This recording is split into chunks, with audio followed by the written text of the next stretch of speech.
Hola, en el video anterior vimos los componentes que te puedes encontrar en electrónica. Hoy profundizaremos más en los componentes pasivos, los cuales son las resistencias, los condensadores y los inductores. Veremos sus tipos y variedades, y algunos lugares donde te los puedes encontrar. Soy Tony y esto es Escuela Big Bang. Empezamos por saber qué es pasivo y activo en electrónica. Los componentes activos son los que pueden dar energía al circuito y requieren de su propia fuente. En cambio, los componentes pasivos no. Con la señal de entrada que le es suministrada es suficiente para cumplir con su función. Ya que los componentes pasivos son utilizados para muchas cosas, no te podremos dar una tarea específica para cada uno, ya que depende mucho del circuito en el que se utilizan, el comportamiento que va a tener. Hablemos de las resistencias. Recordemos que tienen la capacidad de ponerse un flujo de corriente eléctrica. Tienen tres parámetros: su resistencia en ohms, su potencia en watts y su tolerancia en porcentaje. Y es así como funciona. Cuando los electrones pasan a través de una resistencia, en realidad una cantidad de electrones pasa y la otra se disipa en forma de calor, o sea, de energía eléctrica se convierte a energía térmica. Es por eso que algunos componentes se calientan. Ahora, como una resistencia es todo aquello que se opone a la corriente eléctrica, esto pueden ser, por ejemplo, focos o bombillas incandescentes. Ya ves que al cabo de un tiempo se calientan. También, por ejemplo, los calentadores de agua eléctricos, aire, agua, o cuando tocas unos cables energizados, e incluso los mismos cables o alambres utilizados para hacer conexiones. Estos tienen una resistencia dependiendo de su material, grosor y longitud. Si no los escoges bien, pueden calentarse y destruirse. Interesante, ¿no? Resistencias existen de muchos tipos. Veamos primero las fijas. Pueden ser así,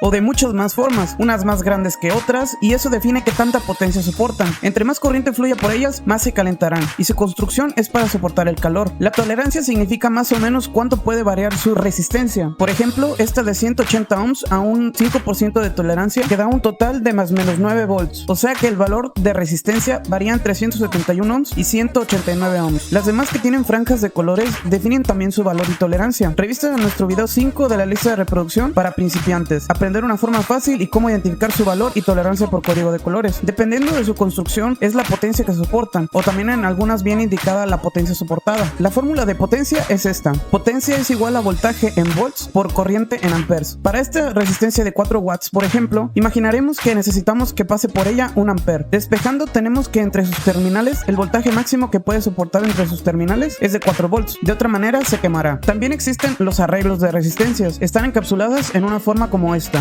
más que nada para ahorrar espacios. Estas pueden ser individuales o pueden tener en común una terminal. Todas las resistencias dentro del arreglo tienen el mismo valor. Ahora veamos las resistencias variables. Empecemos por las que podemos modificar manualmente. ¿Qué componente crees que se usa para variar el volumen de la música del radio del automóvil? Este se le llama potenciómetro. Tienen 3 terminales que equivale a esta forma de conexión en resistencias, por lo que si solo se necesita utilizar una de las resistencias, solo se utiliza una de las terminales exteriores y la central, para que pase corriente solo por una de ellas. En su variación de resistencia existen los potenciómetros lineales y los logarítmicos, y funcionan así. Los potenciómetros tienen un valor de resistencia que es igual a la suma de ambas resistencias. Por decir, en cierto ángulo de apertura de un potenciómetro de 100 ohms, tenemos que una de las resistencias mide 70 y la otra 30. Los potenciómetros lineales cambian los valores de su resistencia proporcionalmente al ángulo del potenciómetro. Por decir, en este ejemplo entonces tenemos que el potenciómetro con su ángulo al 70% y su gráfica de resistencia respecto al ángulo es así, lineal. Los logarítmicos cambian de manera logarítmica, o sea, así.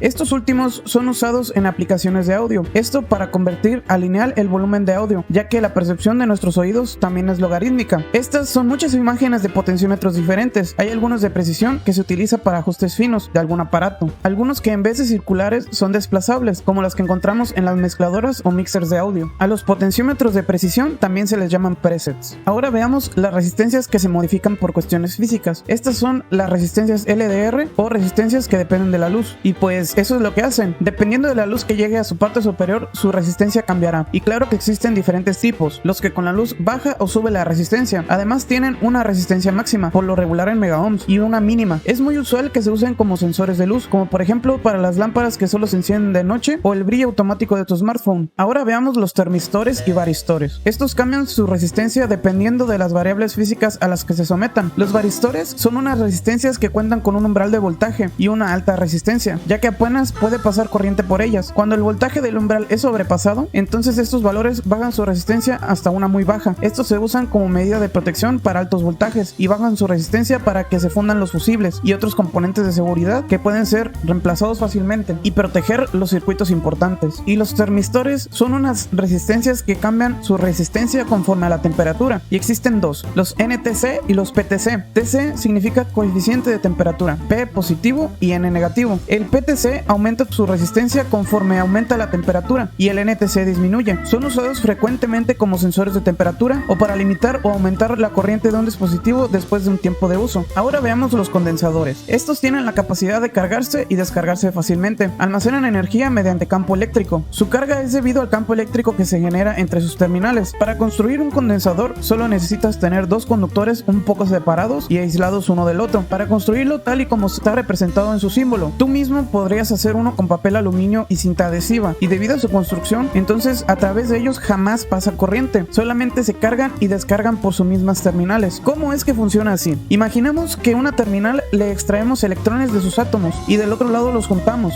Ahora, el lado sin electrones es más positivo que el lado que tiene electrones. Las partículas funcionan como los imanes, entonces estos se atraen y mantienen su carga, y cuando hay paso para los electrones acumulados, entonces de una manera regresan a su estado normal. Tienen dos parámetros: su capacitancia en faradios y su voltaje de carga máximo. Existen condensadores polarizados y no polarizados. Empecemos con los no polarizados. Este es su símbolo, y cuando hablamos de ellos generalmente tienen poca capacitancia y son de poliéster o cerámicos. Los cerámicos suelen ser pequeños y planos, y puedes encontrarlo en cualquier placa de circuito. Son muy comunes. Los de poliéster tienen forma de goma de mascar y son pequeñas cajas rectangulares. Estos capacitores son geniales para corrientes alternas, ya que pueden cargarse hacia los dos sentidos. Además soportan mucho voltaje entre sus terminales. Algunos soportan hasta más de 1000 volts. Ahora veamos los no polarizados. Este es su símbolo y solo pueden ser cargados conforme a su polaridad. Soportan cierta carga en polarización inversa, pero no es recomendable ya que pueden explotar. Existen los capacitores electrolíticos. Parecen unos pequeños tanques con una banda de color blanco que indica su terminal negativa. Son bastante comunes, suelen tener mucha capacitancia y un voltaje máximo de carga muy bajo. Si se cargan a más voltaje también podrían explotar. Entre más voltaje de carga o más capacitancia, estos suelen crecer de tamaño.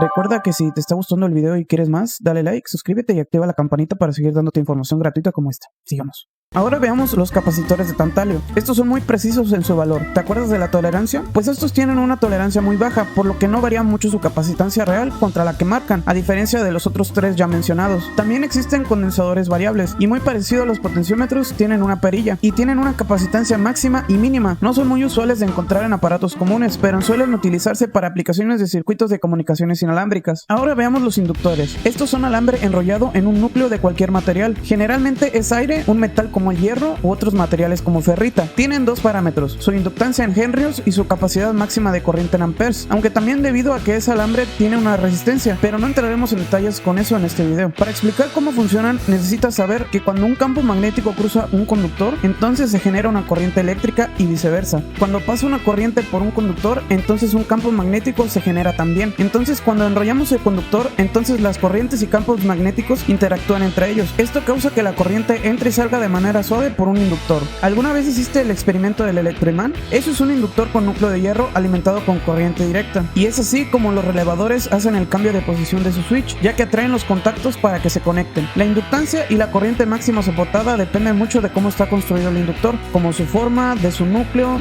del grosor de su alambre y de su número de vueltas.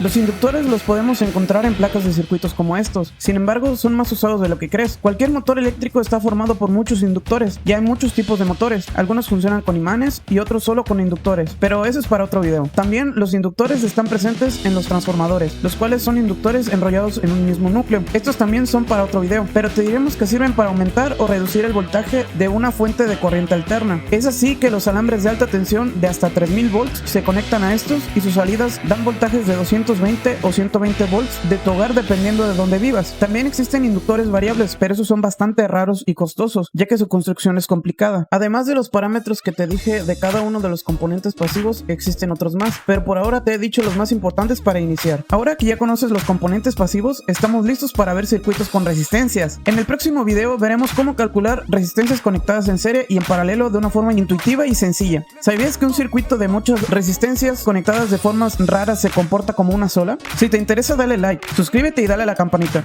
Y recuerda, esto es Escuela Big Bang, yo soy Tony y nos vemos en la siguiente clase.